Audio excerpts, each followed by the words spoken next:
Hey y'all, Natalie here for Spiegel Mom Scraps, and this is my first assignment on the design team over at Spiegel Mom Scraps, so I'm really excited to be with you today. I am going to do this photo of me and my husband.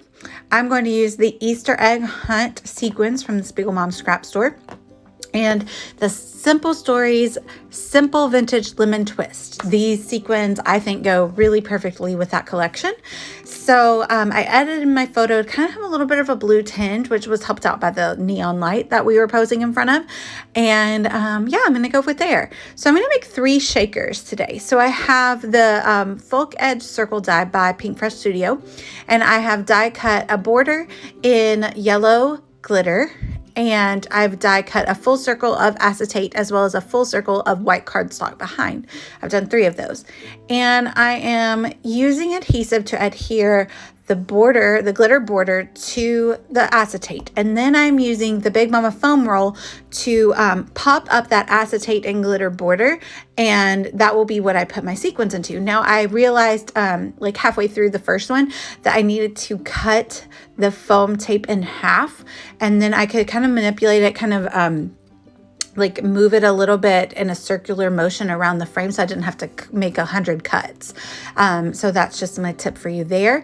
I went ahead and I took all the backing off first, and then I was very careful not to get my sequins stuck to the foam tape. I filled the sequins into the shaker, but don't fill it too full because you have to leave room for it to shake. And then I just placed the white cardstock on top of it. So I'm just doing the same here with this last shaker. I've skipped a little bit of it. You don't need to see all of it, but it's the same situation we were just describing. But I'm going to cut the foam tape in half, so make it a little skinnier, and then I can kind of bend it around the edge of the circle so I can make fewer cuts. And then if a little bit is sticking either into the acetate area or off the side, I can just kind of move my scissors and like push it out of the way. I'm going to fill that up with the Easter egg hunt sequin mix.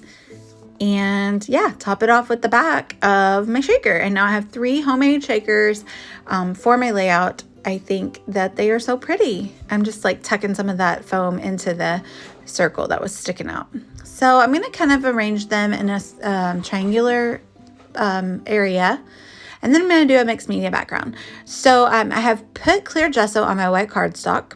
And I have this lemon stamp, and I'm going to use an embossing pad from Sizzix, and I'm going to just stamp all over the gessoed area in the middle, and a little bit of a, no rhyme or reason to it. And then I'm going to heat emboss those lemons with some white embossing powder. So that's what I'm doing here. You can see the sticky embossing ink that's there before you add the powder on top. And I'm going to grab a little paintbrush and just get the excess that may be stuck in areas that I don't want to heat emboss, that I didn't stamp. I'm going to put the excess powder into the container and use my brush also to get any little bits left in that tray out of there. And then I'm going to use my heat gun to heat emboss the lemons. And so this is called a resist technique. And so what will happen is when I start adding my watercolor onto the background, this area of stamping, which is heat embossed, will resist the ink and will remain white. And you'll see the nice lemons in the background. So I have clean water, and I'm going to define an area with the clean water before I add my watercolor sprays to it.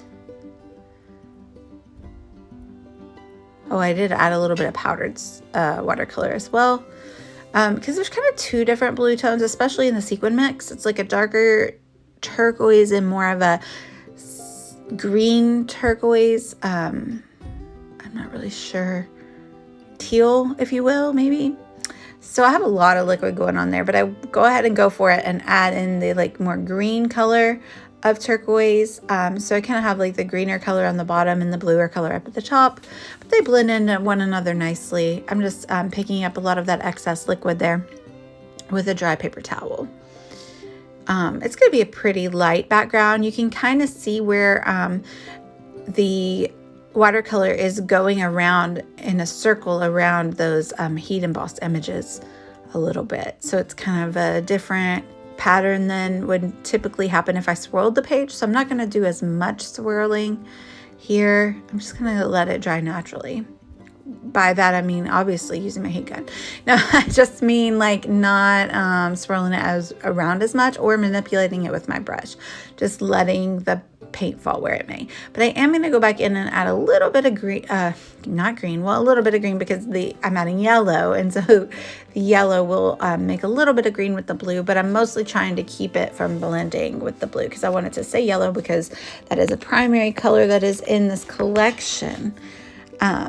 I'll take this opportunity to let you know that if you mention my name in the comments, I think it's Natalie 15, you get 15% off your order at Spiegel Mom Scraps. I will also link down below to either, if you're watching this on my channel, to Spiegel Mom Scraps, or if you're watching this on Spiegel Mom Scraps channel, to my channel, if you would like to follow along with any of the other videos that I make.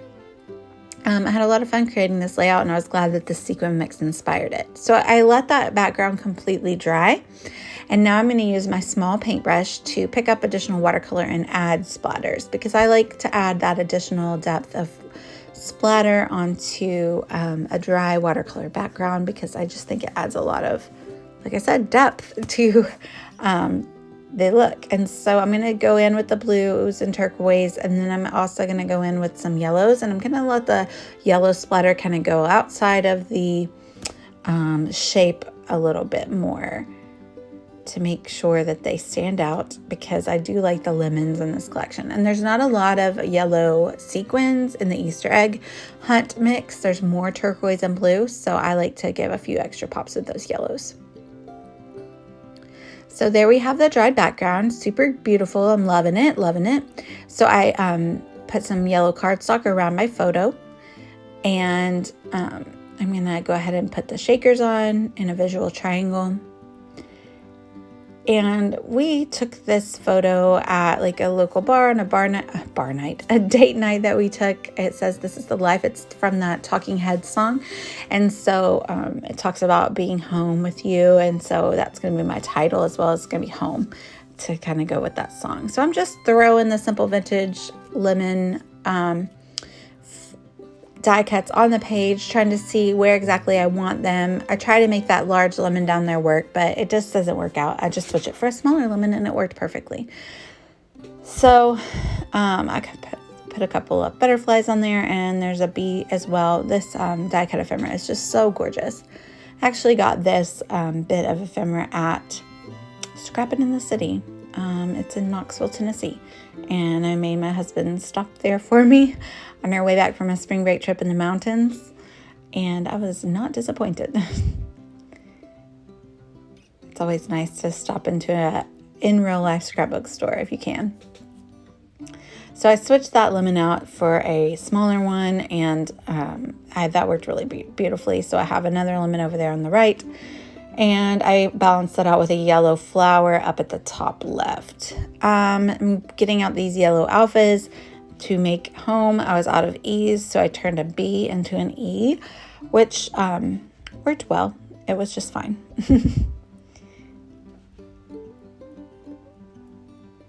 Oh, I'm ready to stick stuff down, so I'm ready to start sticking things down. And I use a variety of adhesive here.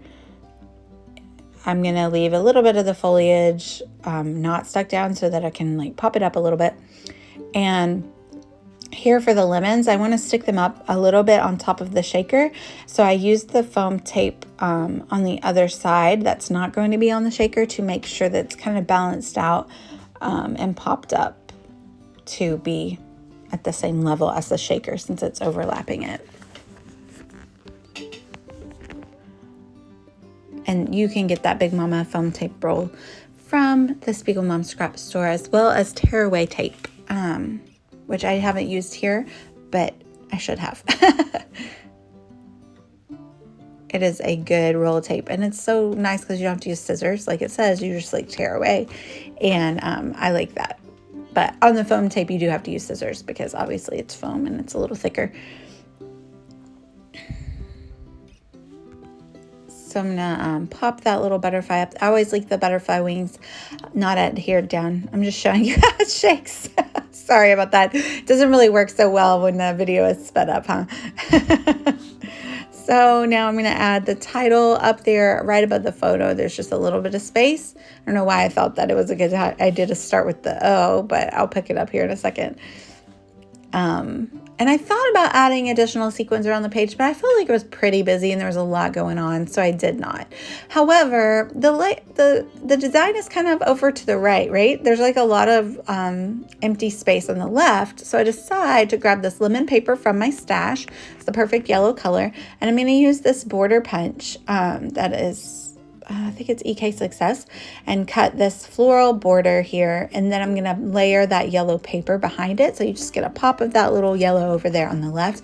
And I'm really happy with the level of detail that this added. It made it, I feel like it goes really well with the vintage floral, what's it called? Simple Vintage Lemon Twist. I felt like it jived really well with that collection. So I thank you guys so much for watching. Like I said, mention my name, Natalie15, with your order to get 15% off. And thank you guys so much for watching. I'm so glad to be here. Look at those gorgeous sequins. So pretty. Bye, y'all.